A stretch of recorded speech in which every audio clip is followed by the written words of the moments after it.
作为对美国国会众议长佩洛西执意窜台的8项反制措施之一，中方于8月初宣布暂停中美气候变化商谈。美国总统气候问题特使克里日前接受媒体采访时就表示，希望中方能恢复双边气候谈判。相关表述比他早前的调门有所降低。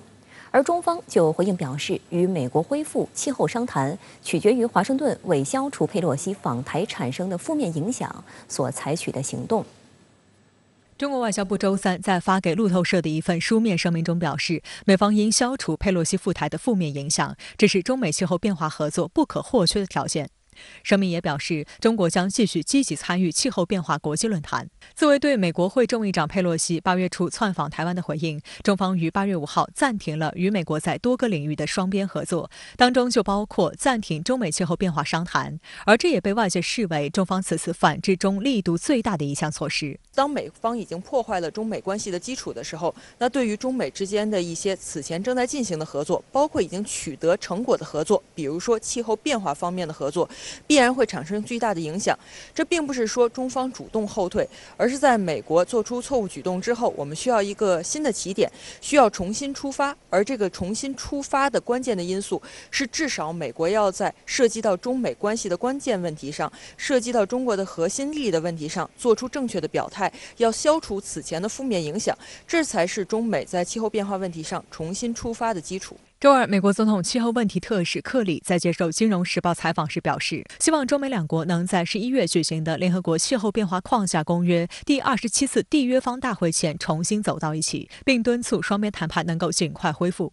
克里强调，气候问题不是一个双边问题，而是一个全球性问题，没有哪两个国家能比中美合作做出的贡献更大。克里还在气候变化问题上对中方履行承诺表示赞赏。不过，在中方推出对美反制措施后不久，克里曾与美国务卿布林肯先后表示，双边分歧不应绑架气候变化等全球性问题，并妄称中方暂停中美气候商谈是在惩罚世界，特别是发展中国家。对此，中国外交部发言人和驻美大使秦刚相继指出，受美国国会众议长佩洛西窜访台湾严重影响，中方暂停中美双边气候变化商谈，由此造成的一切后果必须由美国承担。美方说中方在惩罚全世界，特别是发展中国家，但美国代表不了全世界。周四，外交部副部长谢锋在第5届中拉文明对话论坛开幕式上发表视频致辞时强调，佩洛西之流窜台再次证明美方蓄意歪曲、虚化、掏空一个中国原则，恶意挑衅，制造台海局势紧张，冥顽不化，为台独分裂势力撑腰打气。中方坚决有力反制，不仅是维护自身合法权益，也是维护国际公平正义，维护国际规则和国际秩序。中方是代表国际社会对美国在21世纪的今天仍然信奉强权及公理，企图把家法邦规包装成所谓国际规则和国际秩序，推行全球版的门罗主义，坚决说不。中国国际问题研究院美国研究所副所长苏晓慧对深圳卫视记者表示，克里态度的软化，与其说是美方出现转变，不如说是中美气候变化合作对于美方的重要性在进一步凸显。所以美方不断通过各种方式进行试探，希望能将气变合作与中美其他问题进行脱钩，这显然是低估了中方维护自身核心利益的决心。所以可以看出的是，美方发生的并不是态度上的变化，也没有认识到中美关系的基础，尤其是涉及到台湾问题这样复杂敏感问题它的重要性，也没有改正错误的意图，而是单方面的希望通过各种方式来尝试中方的立场是不是会发生变化，是在一个进行试水和试探的过程。外交部发言人汪文斌8月10号曾表示，中方一贯主张应对气候变化不能光喊口号不出力。美国最高法院不久前通过裁决，限制美环保署管控温室气体排放的权利。美方还以所谓涉疆问题为借口制裁打压中国光伏企业，直接损害中美合作气氛，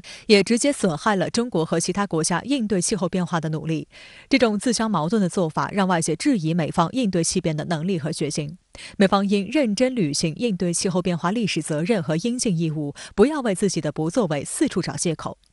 秦刚大使在驳斥美方指责中方暂停气候变化商谈是在惩罚全世界的谬论时，还指出，中国信守承诺，我们将坚定不移推进实现碳达峰、碳中和目标，积极参与应对气变国际合作，向发展中国家提供力所能及的支持和帮助，为应对气候变化这一全球性挑战做出自己的贡献。美方应切实履行应对气变的历史责任和义务。事实上，中国始终是全球气候治理的行动派和实干家。中国气候变化事务特使谢振华周一在第2届共同行动助力碳中和高层论坛上表示，中国一直以来以实实在在的行动为全球应对气候变化做出了自己的贡献。他介绍，2020年中国单位 GDP 二氧化碳排放比2005年降低了48.4%，超额完成对外承诺的应对气候变化的行动目标，相当于减少二氧化碳排放约57.9亿吨。谢振华表示，无论其他国家气候政策是否出现反复，我们都会坚持落实巴黎协定，继续采取强有力的政策和行动，与各方一道推进应对气候变化的多边进程，通过应对气候变化南南合作，为其他发展中国家提供力所能及的帮助，继续做全球气候治理的重要参与者、贡献者和引领者。所以，当美方指责中国的时候，完全是一种无端的指责，更多的是为了迫使中方妥协，而并非美国真正的关心气候变化。所以呢，中方强调的是，在气候变化问题上，中国始终是负责任的一方，并不因为美方的错误而导致中方的基本立场发生变化，而美方也没有任何对中方进行指责的余地。公开报道显示，拜登上台之后，大力倡导美国减排，还充当起全球气候变化碳减排的推动者。中美在这一领域也多有合作。去年4月，克里在上海与谢振华举行了2天的会谈，随后发表中美应对气候危机联合声明，表示在应对气候危机问题上，两国致力于相互合作。同年8月31号至9月3号，克里再度访华，就中美气候变化合作、联合国气候变化框架公约第26次缔约方大会等交换意见。国务委员兼外交部长王毅在与克里的视频会见中就表示，美方希望气变合作成为中美关系的绿洲，但如绿洲周围都是荒漠，绿洲迟早会被沙化。中美气变合作不可能脱离中美关系的大环境，美方应与中方相向而行。但当前美方却在不断毒化中美关系，给两国合作制造障碍。由于佩洛西执意窜台引发的台海局势紧张，美方不仅毫无纠错的诚意，还妄图继续卸责甩锅。近来，先是白宫方面的官员叫嚣，美方不会接受中方试图在台海建立的一种所谓新常态，美方未来将实施演习来推动西太平洋地区的局势回稳，还称这与两国关系无关。接着，美国国务院发言人又妄称中方的反应过度，并且是进行挑衅，而美方的反应则是有分寸且负责任的。相关言论，中国外交部发言人连日来予以严正驳斥。此外，美方还持续对华搞恶性竞争，在高科技领域的态势尤为明显。美国芯片设计公司英伟达周三声称，美国官员要求他们停止向中国出口2款用在人工智能工作项目的顶级计算芯片。此举被视为可能削弱中国企业开展图像识别等更先进工作项目的能力，也使英伟达在中国的业务遇到阻碍。英伟达的竞争对手同样来自美国的超微半导体则说，公司已收到新的许可证要求，规定超微半导体停止将旗下 MI250人工智能芯片出口到中国。对此，中国外交部发言人汪文斌周四表示，美方的做法是典型的科技霸权主义，美方一再泛化国家安全概念，滥用国家力量，企图利用自身科技优势遏制打压新兴市场和发展中国家发展，此举违反市场经济规则，破坏国际经贸秩序，扰乱全球产业链供应链稳定。中方对此坚决反对。美方将科技和经贸问题政治化、工具化、武器化，搞技术封锁、技术脱钩，妄图垄断世界先进科技，维护自身科技霸权，破坏全球紧密合作的产业链和供应链，注定以失败告终。同日，商务部发言人束觉婷也敦促美方立即停止错误做法，公平对待包括中国企业在内的各国企业，多做有利于世界经济稳定的事。其实最根本的是，中美在相处的过程当中，美国要看到的是两国是平等的，是平视的。如果美国总是习惯于俯视中国，在损害中国国家利益的同时，还希望中国配合美国的目标打这种如意算盘，那在这种不平等的情况之下，中美关系走不远，会出现一个又一个接连不断发生的问题。美方对中俄两国出口高端芯片做出进一步限制。今天，商务部发言人回应表示坚决反对，敦促美方立即停止错误做法。那么，管先生，您对此如何看呢？好的，主持人。那么，针对美国商务部的最新动作，有媒体做出这样的一个标题：美方对芯片下手，中方回应。但是呢，我个人认为更加准确的说法，其实呢，应该是美方对美国芯片下手。那么，这也正是美方动作的吊诡与荒谬之处。我们看到，美方两家受牵连的芯片商英伟达与 AMD 的股价，昨天在盘后交易时段都出现了大幅下跌，尤其英伟达的股价更是跌超6个百分点。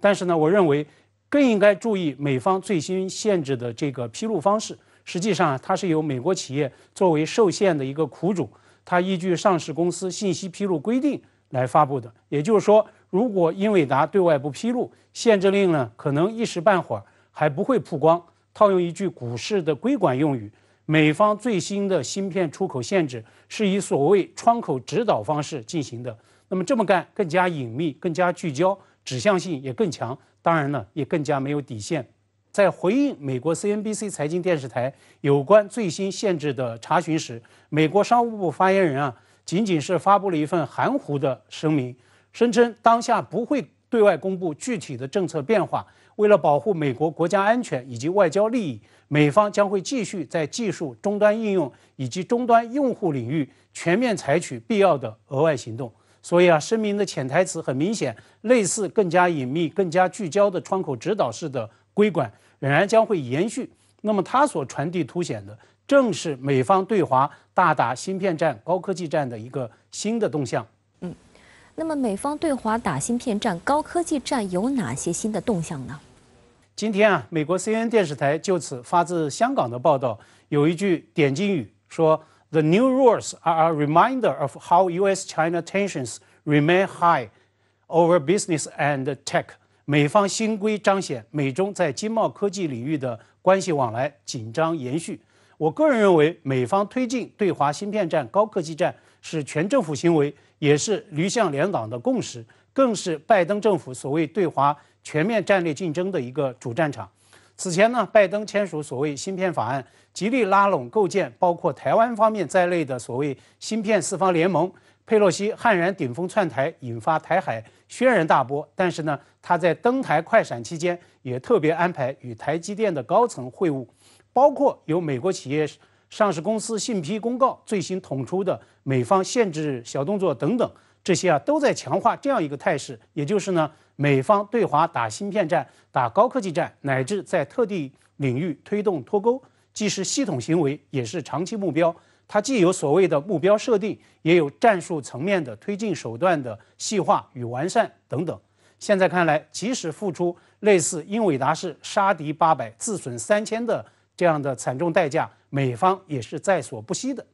我注意到英伟达的公告也在强调，将会考虑为中方客户提供规管框架之下的替代品方案。那么，所以美国企业它基于自身的利益，对美国商务部的最新设限，其实也是相当无奈、极其不情愿的。当然我想这也从一个反面来见证，中方正在加速推进的构建新发展格局、加快科技自立自强的这个方向性的努力，是何其必要，又是何其紧迫。今天，蔡英文再见窜访台北的美国亚利桑那州州长是叫嚣，要和美方共造所谓民主芯片。那么您对此有何分析呢？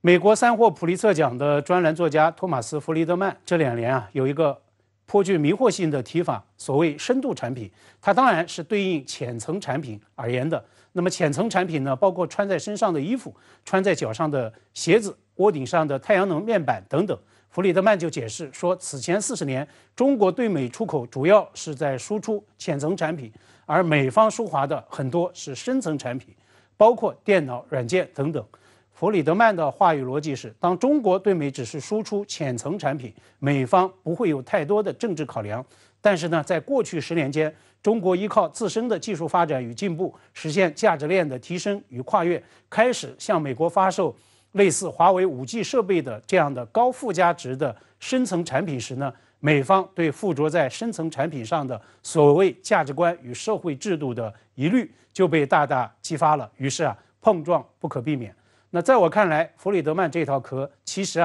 就是针对中美贸易战乃至芯片战、高新技术战，在所谓价值观与制度竞争的框架之下，提供一套冠冕堂皇的话语范式。那么，如果弗里德曼的解释成立的话，那我想追问：既然美方对华卖了40多年的深层产品，为什么中方就没有被激发出所谓的价值观与利润？那么，蔡省长他的所谓民主芯片说，无疑是在循着弗里德曼的这个话语陷阱又在挖出新的陷阱，那就是强调台积电的芯片产品也是这样的深层产品，是有所谓价值观与制度属性的。台湾要和美国联手打造民主芯片，这就是蔡省长医美谋独的所谓的最新投名状。也就是说，台湾在价值观、在社会制度上和美国是一伙的，是同一阵营，这是典型的数典忘宗行径。王毅曾经痛批蔡英文，如果孙中山先生地下有灵，一定会痛斥蔡这样的不孝子孙。在台海局势紧张、半岛局势出现波动之际，周四，美日韩三方国家安全顾问在美国夏威夷举行三边会晤。这是韩国尹锡悦政府5月上台，日本首相岸田文雄本月改组内阁之后，三国国安高层首次举行会谈。而会晤内容的实质是围绕美国极力推动的所谓印太战略核心，展开防务、安全、经济等领域的磋商。然而，尽管美国不断加速拉拢日韩，但难掩其中不和。韩媒认为，韩美同盟在利益面前犹如虚设。美国总统国家安全事务助理沙利文、日本国家安全保障局局长秋叶刚男和韩国国家安保室室长金圣汉周四在夏威夷的美国印太司令部总部举行会晤，并于前一天分别举行双边会晤。据韩联社报道，三方将就朝鲜问题、经济安全、地区及国际热点问题进行深入讨论。报道称，韩方或将向美日详细介绍对朝政策路线图大胆构想。韩国国家安保室室长金圣汉认为，当前朝鲜半岛安全形势异常严峻，因而此次韩美日国安首长会议非常切合时宜。外界注意到，近一段时间半岛局势紧张，与美韩重启一系列重大军演有关。尹锡悦就任后，与美方重启暂停4年的已知自由系列演习，这是韩美之间最大规模的演习。本周一起，改成已知自由护盾的联演转入第2阶段，包括但不局限于采用电脑模拟方式的指挥所演习，以及实战联合户外机动训练。此前进行的第一部分演习内容为击退敌方攻击和防御首都圈。作为回应，朝方在8月17号试射2枚巡航导弹进行抗议。不过，美国召集日韩安保首长到夏威夷开会，主要意图不是韩方最关注的半岛安全问题，而是如何配合美方的印太战略。根据新闻稿，三边会议结束后，三人将访问美军印太司令部，讨论所谓为捍卫自由和开放的印太而建立的联盟。韩联社的报道中还指出，三方还会就中国在美国众议长佩洛西访台后实施围台军演等情况进行交流。美日韩这个三边合作呢，最重要的促进因素呢，就是中国威胁论和朝鲜威胁论。所以呢，在这个乌克兰危机之后，美国方面就煽动了这个台海危机论和朝核危机论。那么这种双重危机之下呢，导致呢日韩静默向美国靠拢。那么很著名的就是日本跟韩国同时支持美国推进这个印太经济框架。近段时间，美国正加速推动将美日和美韩2个双边关系凑合成美日韩三边同盟，以通过落实所谓印太战略围堵中国。外交层面，三国曾借北约峰会间隙举行近5年来首次首脑会，并在 G20 外长会期间举行三边外长会。军事层面，各种演习络绎不绝，甚至暂停多年的三边演习也重启。美日韩不久前还在夏威夷海域举行代号为太平洋龙的反导演练。白宫此前发布所谓印太战略报告，将韩国明确列为印太伙伴国家，但韩国媒体报道称，尹锡悦政府对此态度转趋谨慎。例如8月初，韩国总统尹锡悦以休假为由，拒绝与访韩的佩洛西举行会面。几天后，韩国外长朴振访华，与中国外长王毅进行会晤。尹锡悦在朴振出发之前当面下令，要求他就供应链等问题向中方进行解释，尽力消除已经产生的误解。分析认为，导致尹锡悦态度微妙变化的原因是，随着美国印太战略的推进，美国开始赤裸裸忽视韩国利益。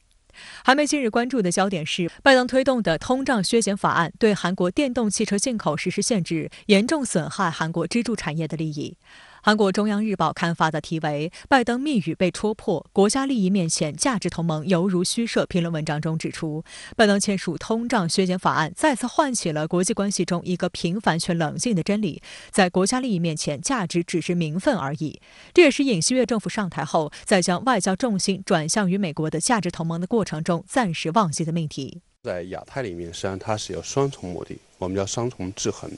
一方面呢，它是来制衡中国；另一方面呢，它实际上通过印太战略，实际上对日本、韩国它这个进行捆绑，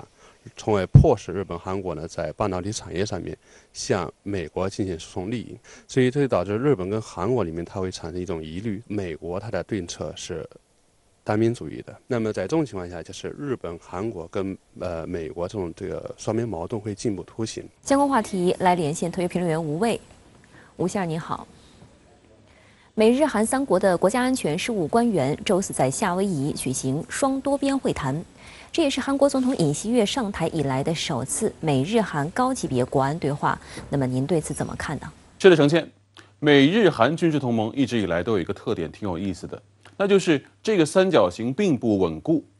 虽然美韩与美日关系都保持着较高水准，但问题就出现在这个三角形的底边。韩国与日本的双边关系是起起落落。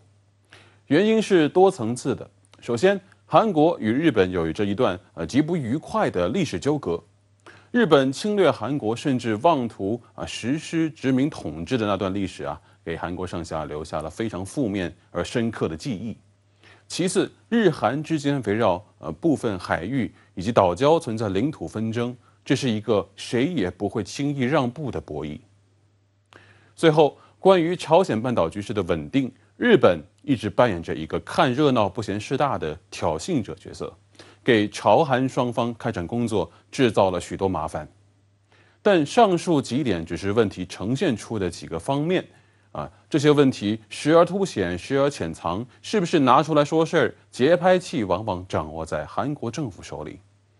你会发现，文在寅当政那段时间里，日韩历史问题、领土纷争以及军事情报交流停滞，都凸显为两国之间的结构性矛盾。但是尹锡悦上台后，情况是否会依然呢？我个人觉得风向已经变了。尹锡悦总统前些天在出席一个纪念日本对韩殖民时代结束的周年活动时他说，韩国必须克服与日本之间存在的历史争议，以帮助巩固东北亚地区的稳定和安全。当一位韩国总统公开劝说他的国民对日本侵略史采取所谓 move on 朝前看的态度时，你就该明白，韩国与日本外交关系的回暖已经开始了。现在回看这场美日韩三方国安对话，我们就更能明白它是在怎样一个背景下上演的。韩国国内政治生态的大洗牌与对外政策的调整，实际上是正在发生的一体两面。日本防卫省周三向财务省提交的2023防卫费概算申请中，包含2艘搭载宙斯盾战斗系统舰艇的建造计划。据称，还将搭载可攻击地面目标的远程巡航导弹。发展进攻性极强的武器，明显违背日本和平宪法专守防卫的原则，严重威胁地区和平稳定。此外，日本防卫省提出的防卫概算总额高达5.6万亿日元，外界预测日本国会最终批准的数字将更高。日本读卖新闻强调，新造2艘大型宙斯盾舰的消息得到多位日本政府官员的证实。目前，海上自卫队的8艘宙斯盾舰主要在冲绳附近海域活动，而新舰舰艇将会部署在日本海，用于对朝鲜导弹实施警戒。新舰将沿用陆基宙斯盾系统的 SPY7 雷达，它比目前宙斯盾舰使用的雷达更重，为使重心平衡，需要加大船体。此外，还将采购可以拦截巡航导弹的美海军现役标准6导弹。此外，还计划搭载正在研发的升级款12式反舰导弹。这款日本产导弹的射程将达到1000公里。升级款03式中程地空导弹也将改装上舰，主要提升对敌导弹轨迹预测能力。这些进攻性武器将使新的宙斯盾舰具备破坏敌导弹发射基地的反击能力。据悉，日方计划新建造的宙斯盾舰预计搭载110人，船体全长210米，宽40米，约是自卫队目前最新型宙斯盾舰摩耶级驱逐舰的2倍，与日本目前最大排水量19950吨的出云级直升机护卫舰相当。出云级被媒体称为准航母，是海上自卫队中最大吨位级别的水面舰艇。日本防卫省解释，新舰将主要用于长时间海上反导警戒，大型化有利于减轻海上摇摆，也为日后增加反高超和激光武器预留了空间。最新防卫概算已经包含了2艘新宙斯盾舰的设计费用和发动机购买费用，预计第1艘于2027年度末服役，第2艘于2028年度末服役。日本时事通讯社周四报道称，自卫队相关人士中已有人将计划建造的新宙斯盾舰称为令和版的战列舰大和。大和号战列舰是第2次世界大战中日本海军建造的大和级战列舰1号舰。大和级战列舰是旧日本海军所建造的最大1级战列舰，也是人类海军舰船史上最大的1级战列舰。作为当时日本海军的骄傲，大和号战列舰于1940年8月8号下水，1945年4月7号在冲绳岛战役中被美军飞机击沉。有日本媒体报道称，因为建造方案未定，因此费用暂不确定。比照摩耶级宙斯盾舰的费用，预计单舰造价超过4000亿日元，相当于人民币198亿元。分析指出，日本政府今年财政吃紧，但岸田推进按照北约标准将防卫费由 GDP 占比1%，在5年内提升至2%，这意味着防卫支出翻倍。海上自卫队则借机提出了花费高昂的造舰计划。据智库机构瑞典斯德哥尔摩和平研究所预计，日本届时将成为全球军费第3高的国家。所以实际上呢，日本也在给自己施压，一定要争取5年之内要实现这个防卫预算的翻番。另一方面呢，其实也是在跟美国做一个政治上的这个承诺某种程度上也算是减轻来自美国方面的这个压力所以说呢，未来的5年，日本这个防卫预算包括防卫装备上的大跃进、大跨步其实应该是在我们的这个想象之中、预料之内。更大的吨位、更远的射程，日本自卫队的军备发展显示出强化进攻能力的态势，值得警惕。日本政府在年底前将修订国家安全保障战略等3个文件，正朝着主张自卫队拥有反击能力的方向进行调整。事实上，战后受和平宪法束缚以及美国的限制，日本不能拥有进攻性武器，比如航空母舰、轰炸机、弹道导弹和巡航导弹。近年来，通过各种手段，日本对和平宪法的突破也越来越多。建造准航母、研制远程巡航导弹是日本突破和平宪法的最新例子。攻击性的武器装备的部署，明显是违背日本国宪法所规定的原则的。但是反过头来，我们再看，其实目前日本的所谓和平宪法，我觉得已经被蚕食的差不多了就是通过切香肠的这种战术。那么至于日本何时去真正的把这个躯壳给去掉，可能还是一个非常重要的一个程序性的过程。日本防卫省周三敲定了2023年度预算申请，创纪录的列入了5.5947万亿日元，还写进很多金额未定的事项要求。政府将在年底编制预算前对经费进行详细审查，最终预算额或总计在6.5万亿日元左右，约合人民币3232亿元。防卫预算增加，其实就意味着日本要拆东墙补西墙，因为日本国家整体的预算，我们可以考虑一下它这个整体的经济增长率，包括最近日本的这种经济的这个不景气。日本外务省周三也敲定了2023年度预算申请金额为7961亿日元，较上一年度增加15.3%。其中，维护和发展以民主价值观为基础的所谓国际秩序的相关预算申请金额，较上一年度增加40%以上，达2121亿日元。日本产经新闻分析，外务省此举旨在应对中国，以配合美国推进印太战略。日本政府近来反复炒作中国威胁，自民党副总裁麻生派会长麻生太郎周三鼓吹，台湾如果开始爆发战斗，冲绳县的与那国岛、鹿儿岛县的与论岛这些地区发生战争的可能性高。分析认为，日本借口中国威胁，以所谓台湾有事为借口，再次提升军事作战水平，走向军事扩张的最新一步，也是岸田文雄政府在中美对抗中以美国为靠山，以中国为假想敌，试图搭美国遏制中国战略的便车，染指台湾事务，走向正常国家的最新尝试。近年来，日本在这条路上越走越快，越走越远。日本的企图心可谓昭然若揭。日本防卫省制定了高达5.59万亿日元的军费，再创新高。而眼尖的日本媒体更发现了当中包含所谓宙斯盾系统搭载舰的建设费用。那么，吴先生，您怎么看日本这一轮扩军动作呢？军费开支这个东西你光看数字是没有概念的，需要将它放在一个坐标系中横向对比。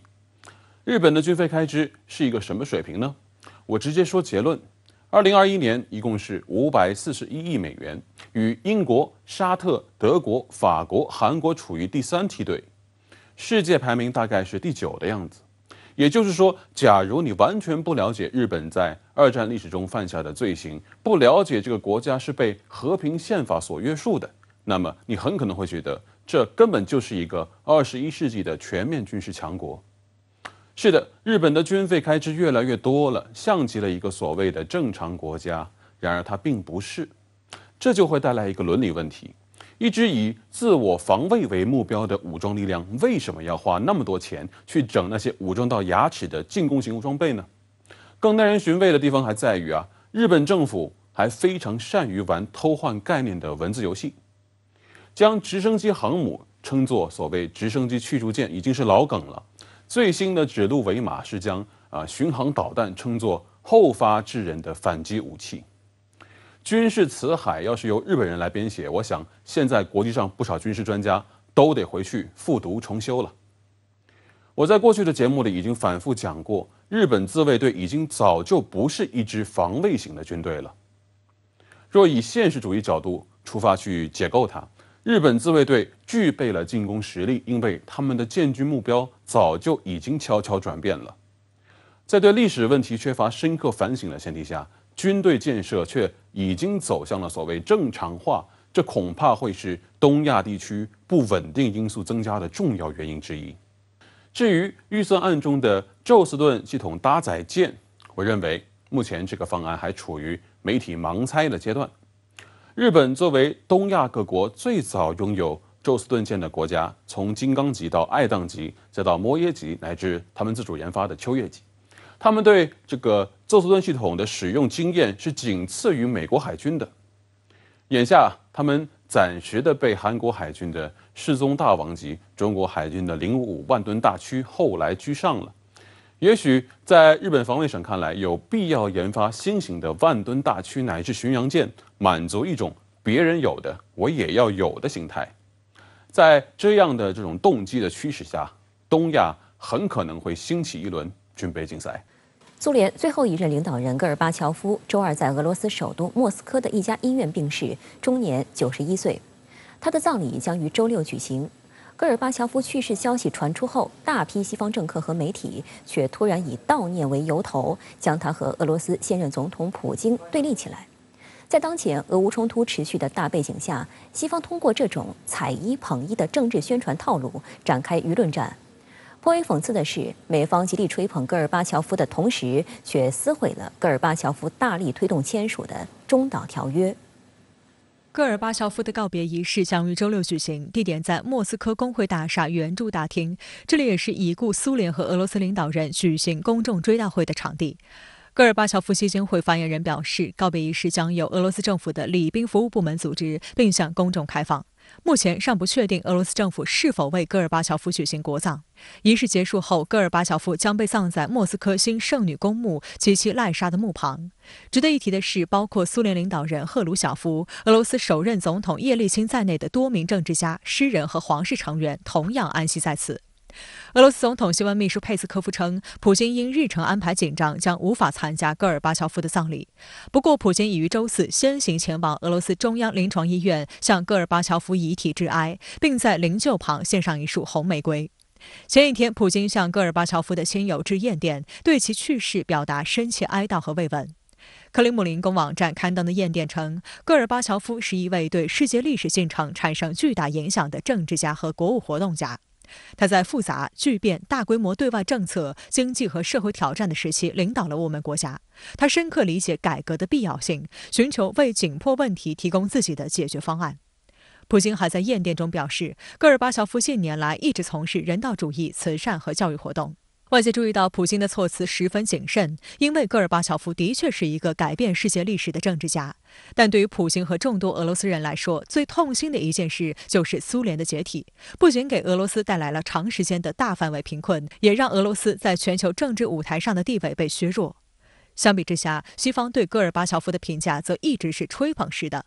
美国《时代周刊》2度选他为年度风云人物，1990年他还被授予诺贝尔和平奖。实际上，与诺贝尔基金会的科学奖项不同，诺贝尔和平奖长期被认为是一个西方实施和平演变的工具。观察指出，西方世界特别是美英将苏联解体视作西方胜出冷战的历史时刻。戈尔巴乔夫从内部动摇了苏联，帮西方除去了数十年的大敌。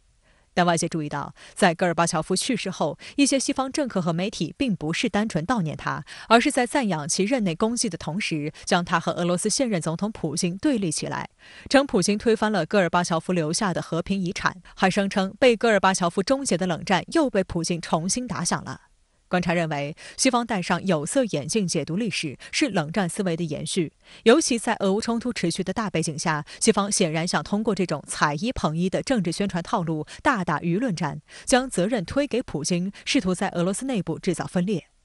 对于俄罗斯民众而言，戈尔巴乔夫当年推进改革十分冒进，最终导致苏联物价飞涨，人民生活水平大倒退，造成一段十分痛苦的回忆。舆论普遍认为，戈尔巴乔夫没有足够的政治智慧和能力扭转乾坤，才使得苏联解体成为必然。1996年俄罗斯总统大选，戈尔巴乔夫参选，得票不足1%。时至今日，仍有不少俄罗斯人对戈尔巴乔夫怀有怨恨情绪，认为是他一手摧毁了一个超级大国。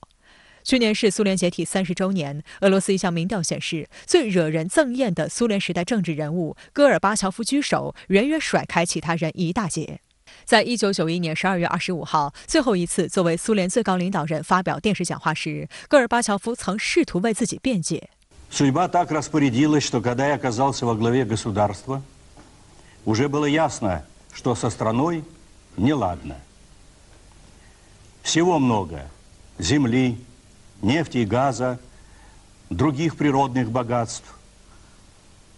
Да и умом и талантами Бог не обидел. А живем куда хуже, чем в развитых странах, все больше отстаем от них. 需要指出的是，尽管戈尔巴乔夫和普京的政治理念有所不同，但在捍卫俄罗斯国家安全利益上，两人是殊途同归。戈尔巴乔夫卸任后曾多次受邀到美西方参加活动，他也曾多次奉劝西方要尊重俄罗斯，不要挑衅俄罗斯。但这些话没有被西方社会听进去，反而是越发打压俄罗斯。过去10多年间，戈尔巴乔夫曾在不同场合抨击美国背信弃义。在2017年接受德国《图片报》专访时，戈尔巴乔夫也再次重复他对美国、西方和北约的指控，称他们并没有信守不东扩的诺言，没有平等地对待俄罗斯，而是利用苏联解体后俄罗斯的衰弱期，把自己塑造成了历史的胜利者，进而导致了如今这种局面。解密文件显示，1990年两德酝酿统一时，美英曾一再向苏联传达北约不进一寸的信息，就连中情局前局长盖茨也曾说，当年苏联有被引导相信北约不会东扩。然而就在苏联解体后的6年后，北约便蠢蠢欲动。当时已经卸任的戈尔巴乔夫赴美国国会警告美方，让苏联前加盟国波兰、匈牙利和捷克加入北约，将引发俄罗斯的强烈不满，后果很危险。Не боятся контроля со стороны молодых. И меня не убедят заявления, декларации самого такого респектабельного характера относительно того, что России нечего беспокоить. Нельзя унижать народ, нацию, и нельзя рассчитывать, что это так пройдет все. 在戈尔巴乔夫的政治遗产当中，最重要的恐怕是1986年，他与时任美国总统里根在冰岛雷克雅未克会面，最终通过了历史性的中导条约，达成了核武器削减方面的突破。这也是当时世界上的2个超级大国之间实现和平的重要时刻。但进入21世纪后，随着美俄博弈加剧，美国于2019年2月单方面启动退出中导条约程序，并将导致这一结果的责任全部推到普京身上。戈尔巴乔夫本人于2009年在日内瓦联合国总部的一场演讲中，就不无遗憾地说，俄罗斯和美西方的关系本不应如此。President Reagan and I declared that a nuclear war cannot be won and must never be fought. We declared the need to eliminate nuclear arsenals. Associated with the end of the Soviet Union and the end of the Cold War was the main reason of the stalling of the arms control process. Those events were seen in the United States and in some other countries as victory for the West, as a green light for unilateralism, instead of creating a new architecture of international security. The favorite Russian proverb of Ronald Reagan, trust but verify, has been conveniently forgotten. 在这个美国人的意识当中，他们始终认为他们是冷战的胜利者，而俄罗斯是失败者，所以他就要维护这个北约在欧洲的这种领导地位和统治地位。还有一点就是在战略上，美国始终呢实际上是视俄罗斯为一个战略对手和战略敌人。所以说，在这样的一种思想的指导之下，俄美之间其实他们关系中呢存在着这种深层次的结构性的矛盾，这种结构性的矛盾是难以消除的，所以日积月累导致了现在的矛盾的突发。